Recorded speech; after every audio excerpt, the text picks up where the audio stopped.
بسم اللہ الرحمن الرحیم۔ السلام علیکم۔ میں آپ کا ٹیچر مرزا اشرف بیگ۔ آج ہم پڑھیں گے کلاس 6 کی اردو، سبق نمبر 8، حضرت یوسف علیہ السلام، حصہ 2۔ میں اس کی ریڈنگ کروں گا اور میرے ساتھ ساتھ آپ ریڈنگ کیجیے گا اور تلفظ پہ دھیان دیجیے گا۔ آپ کے ذہن میں پچھلا سبق پڑھ کے یہ سوال آیا ہوگا کہ حضرت یوسف علیہ السلام نے آخر زراعت کا محکمہ کیوں مانگا تھا، تو اس لیے ہمیں اس خواب کی تفصیل میں جانا ہوگا جس کی تعبیر بتانے پر آپ کی رہائی عمل میں آئی تھی۔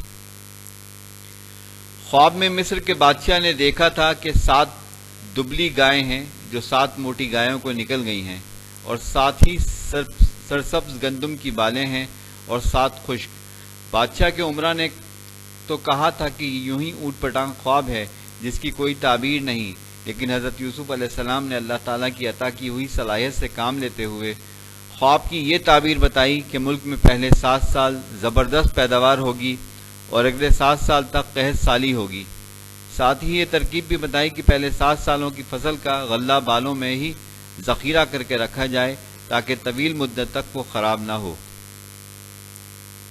اب چونکہ زراعت کا سارا نظام حضرت یوسف علیہ السلام کے سپرد ہو گیا تھا، اس لیے آپ نے اپنی تجویز پر عمل کرتے ہوئے پہلے 7 سال کی فصل میں سے ضرورت کا غلہ نکال کے باقی غلہ ذخیرہ کر لیا۔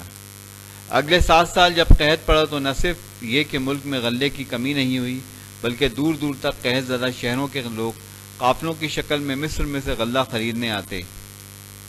حضرت یعقوب علیہ السلام نے بھی اپنے 10 بڑے بیٹوں کو رقم دے کر غلہ خریدنے مصر بھیجا، لیکن حضرت یوسف کے سگے بھائی بن یامین کو اپنے پاس روک لیا کہ کہیں وہ اس سے بھی حضرت یوسف علیہ السلام والا سلوک نہ کریں۔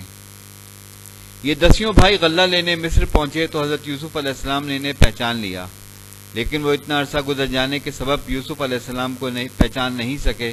ان کے وہم و گمان میں بھی نہ تھا کہ جس معصوم بچے کو انہوں نے کسی زمانے میں کنویں میں ڈالا تھا آج وہ مصر کا وزیر بنا بیٹھا ہوگا۔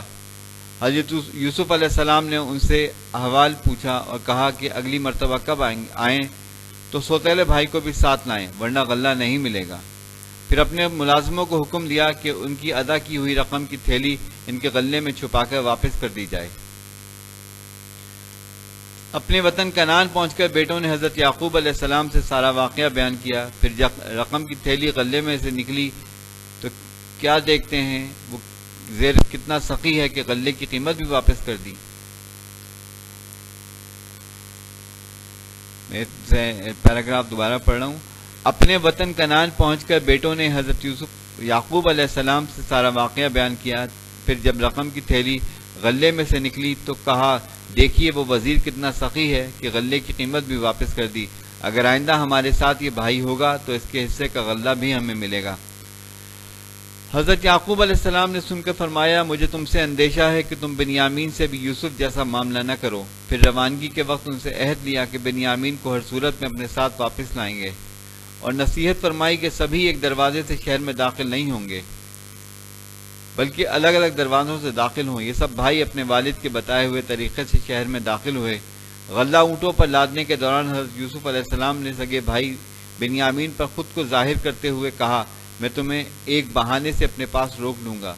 پھر اپنے ملازموں سے کہا کہ جس سونے کے برتن سے ناپ کر غلہ دیا جا رہا ہے وہ برتن چھوٹے بھائی کے بورے میں چھپا کر رکھ دینا۔ ملازموں نے ایسا ہی کیا، اور پھر حضرت یوسف علیہ السلام کے ملازموں کے سربراہ نے ان کی روانگی کے وقت چلا کر کہا تم لوگ سونے کا برتن چرا کر لے جا رہے ہو۔ انہوں نے کہا ہم چور نہیں ہیں جو برتن چرائیں گے، ہم پر یہ الزام سراسر غلط ہے۔ ملازموں کے سربراہ نے پوچھا کہ کٹورا اگر کسی کے بورے میں سے نکلا تو اسے کیا سزا دی جائے؟ بھائیوں نے کہا ہمارے یہاں چور کی سزا ہے کہ اسے غلام بنا لیا جائے۔ اب مصنوعی طریقے سے کٹورے کی تلاش شروع کی گئی۔ پہلے بڑے بھائیوں کے بوروں کی تلاشی دی، آخر میں بنیامین کے بورے میں سے برتن برآمد کیا اور کہا تمہارا یہ چھوٹا بھائی چور ہے۔ سوتیلے بھائیوں نے حسد میں کہا کہ ہاں ٹھیک ہے، اس کا بڑا بھائی یوسف بھی چور تھا، اس نے چوری کی تھی تو کوئی تعجب کی بات نہیں۔ حضرت یوسف علیہ السلام اس بات کو پی گئے اور کوئی تبصرہ نہیں کیا۔ واپس جاتے ہوئے سب سے بڑے بھائی نے اپنے بھائیوں سے کہا دیکھو ہم والد صاحب سے پکا وعدہ کر کے آئے تھے کہ بنیامین کو ساتھ لائیں گے، اب واقعے کی نوعیت جو بھی ہو میں تو اپنے والد کو منہ دکھانے کے قابل نہیں رہا، میں نہیں چلوں گا، تم لوگ جاؤ اور پورا واقعہ والد کو سنا دو کہ آپ کے بیٹے کو چوری کے الزام میں وہاں غلام بنا لیا گیا ہے۔ بھائی گھر پہنچے تو سارا واقعہ بیان کیا اور کہا کہ ہمارے ساتھ جانے والے قافلے کے لوگوں میں سے پوچھ لیجئے کہ ہم جھوٹ نہیں بول رہے، یہ سچ، ہم تو وہی کچھ بیان کر رہے ہیں جو ہم نے دیکھا، آپ یقین کریں نہ کریں۔ حضرت یعقوب علیہ السلام نے سارا واقعہ سن کر فرمایا کہ میں تو اپنا معاملہ اللہ ہی کے سپرد کرتا ہوں، جہاں تک ہو سکے صبر کروں گا۔ بہرحال اب تم جاؤ، تم اپنے گمشدہ بھائی حضرت یوسف علیہ السلام کے بارے میں کچھ پوچھ گچھ کرنا۔ دراصل وہ حضرت یوسف علیہ السلام کے غم میں روتے روتے نابینا ہو چکے تھے، لیکن ابھی تک ان کی زندگی سے مایوس نہیں ہوئے تھے۔ اگلی مرتبہ حضرت یوسف علیہ السلام کے بھائی غلہ لینے آئے تو پوری رقم نہیں لائے تھے۔ انہوں نے نہایت عاجزی سے حضرت یوسف سے کہا کہ خدا کے لیے ہم پر رحم کریں، ہمیں غلہ بھی دیں اور ہمارے بھائی کو بھی رہا کریں، ہمارے ساتھ بھیج دیں ورنہ ہمارے والد اس غم میں ہلاک ہو جائیں گے۔ بھائیوں کی حالت دیکھ کر حضرت یوسف علیہ السلام سے رہا نہیں گیا۔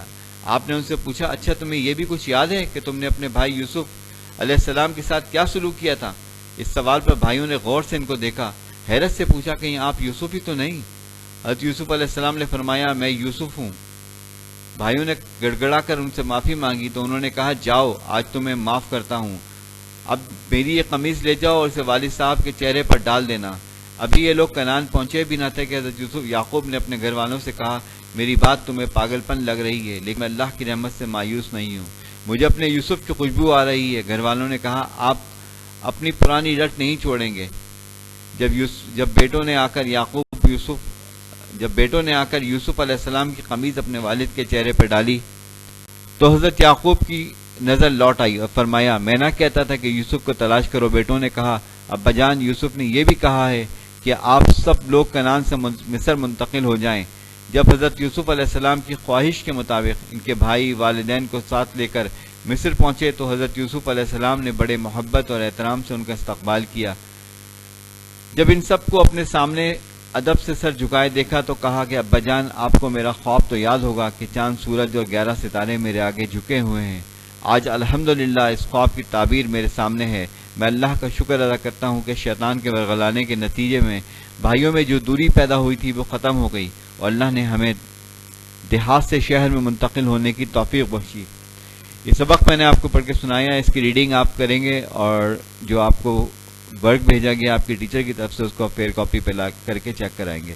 اس میں کوئی مشکل ہو تو آپ ہم سے رابطہ کر سکتے ہیں۔ انشاءاللہ اگلی کلاس میں ملاقات ہوگی۔ اللہ حافظ۔